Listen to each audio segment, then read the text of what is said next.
بسم الله الرحمن الرحيم الحمد لله رب العالمين والصلاة والسلام على رسول الله وعلى آله وصحبه ومن والاه أما بعد السلام عليكم ورحمة الله وبركاته جزاكم الله خير for joining me as I go through part 2 of this video. And in my last video in part 1, if you've not watched it, I highly recommend that you do so before watching this one. It was called Rigidity in Qur'an, and in that video I mentioned the dichotomy of either following the rules of tajweed or not, and this leading to one thinking, if I'm not following the rules of tajweed, then I must be sinning. I want to be able to recite the Qur'an without making any mistakes. This is the other phrase I hear a lot. I have students who come to me saying this. I'll be honest, I never thought about it like this when I was actually studying because I wasn't aware of such a dichotomy, as I mentioned before. I was just embarrassed that I couldn't recite the words of my Lord very well. I started out with the intention that I would be able to lead the prayer if asked again. But I don't blame anybody for thinking I have to learn tajweed so I can read the Quran without making mistakes, and then making this their goal objective because this is what society has made them think. A little way into my studies, I realized how deep the knowledge of tajweed and qira'at and Quran really goes. Whoa, there's 10 different ways to recite the Quran? I had my new goal. So I want to mention a few things from my experiences that I hope will benefit everyone listening today. First of all, don't be content. Now, this might seem contradictory to every other Islamic talk you've heard, but when it comes to sneaking knowledge, it's one of the few things that our Prophet ﷺ actually asked for an increase in. So, Rabbi zidni ilma. Say you're learning the riwayat of Hafs and Asim. So this is one way of reciting the Quran, which is the most common way of reciting the Quran in the world. You do that, and then you recite, and you recite over and over again. Okay, you've done them, but now you're just stuck at level 1. Yes, you got better at it, or even perfected it, but you're stuck in this one level. Or say you moved up to level 2 and are memorizing the Quran now, and you do that, and now you revise, and now you're content with just revising your whole life. I don't need to learn anymore. I've already done enough. This can lead to the feeling of pride. It reminds me of a hadith that mentions that nobody with an atom's weight of pride will enter Jannah. A proud student never learns anything because they already think they know it all. Okay, so now you're stuck at level 1. When you're stuck, you then become part of the societal problem that causes others to be stuck too. First of all, people don't want to move ahead because social convention has told them they don't need to. I've seen this with my own eyes. For example, alhamdulillah, when I was growing up, my parents, they always encouraged me to pray my sunan al-ratiba. So this is the extra sunan before and after the fard prayers. To this day, I pray them like my fard prayers. But now I see in the next generation, they are well informed. They know very much that one is fard and one is sunnah, but they're told that the obligatory one to pray is the fard prayer, and to do the sunnah is a nafila, which in fiqh terms is absolutely correct, but that leads to lowering the bar quite a lot. The Muslims in Egypt, mashallah, I haven't met one that isn't a hafiz, but except for when I actually went there, that might be because I have a pretty small circle of people that I know from Egypt.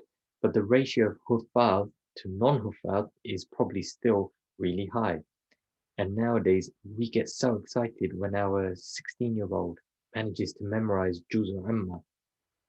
I promise I'm not downplaying any of these achievements, but I'm just trying to create a perspective. The Quran is incredibly deep.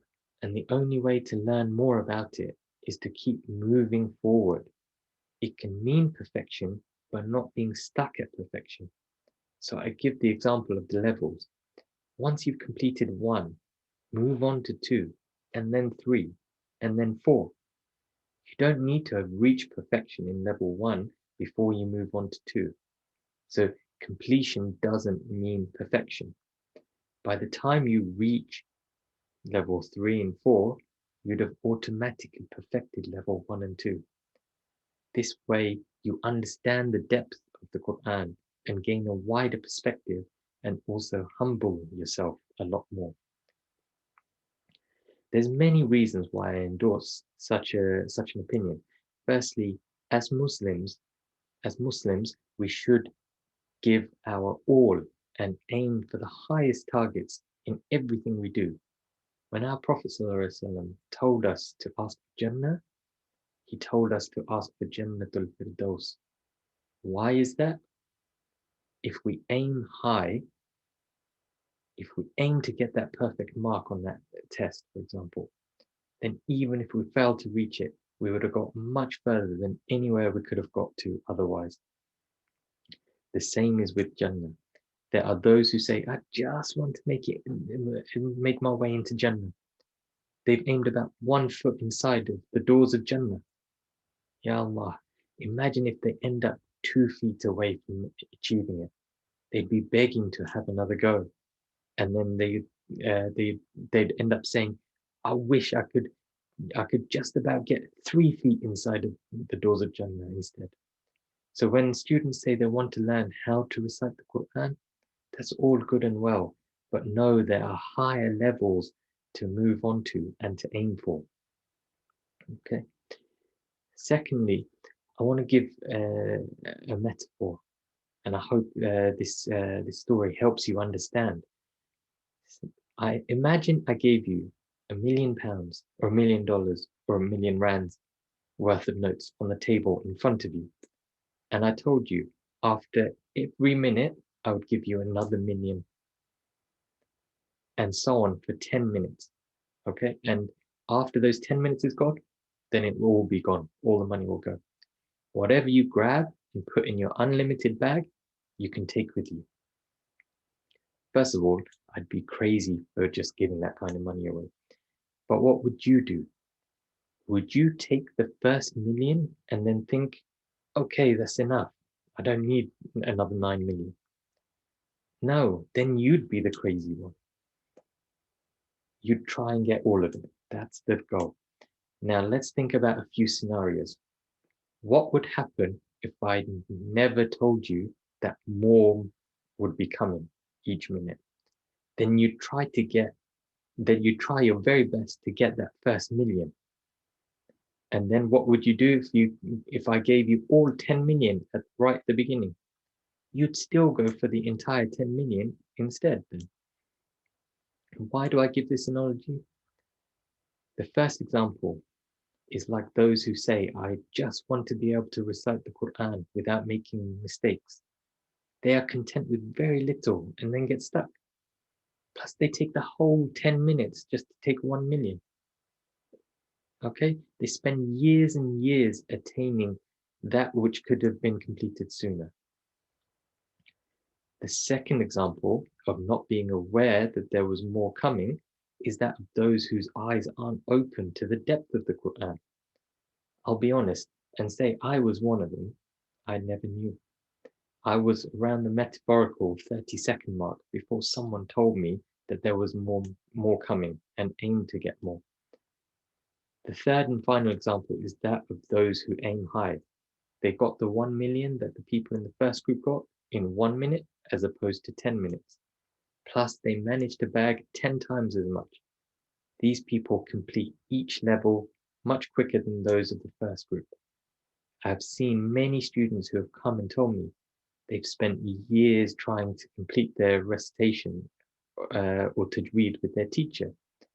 I pretend not to be shocked. Of course, perfection can take years, but completion should not be delayed. Once I learned there were 10 different ways to recite the Quran, I made it my goal to learn them all. And one of these ways was very insignificant in terms of time, not virtue, of course. Thirdly and finally, we should always strive to learn more and more. No matter what level you reach, teach the level below. You don't have to join a big institute or anything like that. Teach your family, friends, and colleagues. This is the single quickest way to reach perfection in any of the levels. You realize your weaknesses and can work on them. You also hone your teaching abilities, and you also fulfill, at least in part, the hadith, the best of you are those who learn the Qur'an and teach it. Any knowledge you give will also benefit you after you've left this world too. There's no end to the benefits of the Qur'an. I know in our busy lives, it's hard to prioritize and schedule our time, but don't use it as an excuse. Only you know how true you are being to yourself, and only you can do something about it. SubhanAllah, I've seen on Instagram, yes, I have an Instagram account, I've seen on Instagram people setting aside so much time to fulfill certain home improvement projects, whether it's the Wi-Fi, whether it's the furniture, whether it's the decor, whether it's even baking cakes and stuff. They can devote time to these projects on a regular basis, but not for the Quran. They even learn how to do new things that challenge them and that they have never done before, and then implement them. Then they're done in a month or two, or even a year, depending on how big the project is. Do you think they'd spend months becoming a fully trained electrician to rewire a few plugs? Now, I'm not saying to make your house look nice or learn new skills um, is a bad thing, of course. Like I said, as Muslims, we should be giving our all to all departments, but there should be a balance between Islamic knowledge and other knowledge. The next reason I hear is that my family takes up too much time, or looking after the children. Again, we have to organize ourselves. Get your spouse to look after the children for a little while and let them see you working at your Islam. Okay, so that they know you're not wasting their time or your time. No loving and practicing spouse will want to come in the way of you and learning more about Islam. The other time is obviously when the children are asleep. And I know this is the only respite that as parents we get and want a little bit more time to relax. I know it, I definitely know. Some days that might be the case and honestly is definitely needed. But just like rest days are needed between gym sessions, so too the rest days of parenthood. But this can't be every single day. The days you have a half an ounce of extra energy, you should try to do some extra Islamic learning. So I know I don't have all the answers. Only you know whether you're wasting your time or not. And that's why your motivation that I mentioned in the first video is so important. That paired with the goals I've mentioned in this talk together make up whether you are going to do something or not. Any husband who tells their wife they need to keep fit or go on a healthy diet, first of all, get the janazah plans ready. Secondly, the wife won't do anything about it. Why? Did he not give good advice? Of course he did. It's because her motivation isn't coming from herself. So I hope you take this talk to heart and then reevaluate your goals that you have set. Whatever you take part in, give it your all. And may Allah make us of those who give 100% for the right causes. May He give us barakah in our time and efforts to fulfill our goals. May He give us the tawfiq to achieve our goals and higher and move to the next level for the rest of our lives. May He grant us Jannatul Firdaus al-A'la. Ameen. Subhanakallah wa bihamdik. أشهد أن لا إله إلا أنت أستغفرك وأتوب إليك.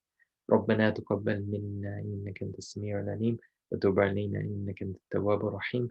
سبحان ربك رب العزة عما يصفون سلام على المرسلين الحمد لله رب العالمين آمين. جزاكم الله خير. السلام عليكم ورحمة الله وبركاته.